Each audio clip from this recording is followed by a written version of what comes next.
bago tayo mag-umpisa mga chong, pakilike muna na tong video dahil malaking tulong na yan sa ating munting channel. Ito nga ang bossing amo manager ng Phoenix Fieldmasters.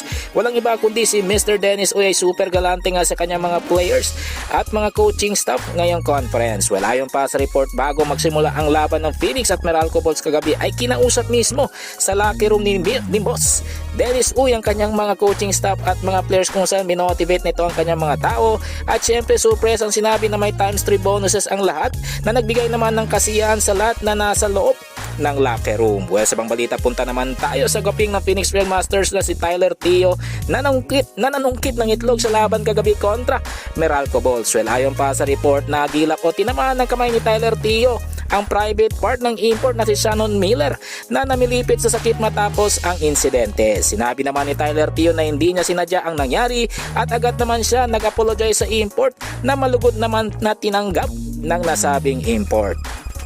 Ang huli sa ating balita mga chong, patungkol naman sa shooter na Magnolia Chicken Templados na si Jerican Missy na handa na sa semifinals. Ayon pa mismo kay Jerican Missy na miss niya ang maglaro kasama Magnolia at ngayon ay na-activate na siya ulit, ay gagawin niya ang kanyang makakaya upang ma-meet ang demands at challenges ni Coach Ito Victoleros sa kanya ngayong semifinals kontra sa namamayagpag na Phoenix Fieldmasters. Good luck na lamang sa performance ni Jerican Missy ngayong semifinals. Mga chong, nandito na lang ang ating balitang PBA at syempre huwag kalimutan mag-subscribe at i-like itong video bilang pagsuporta. So this is Channel B once again. I'm out.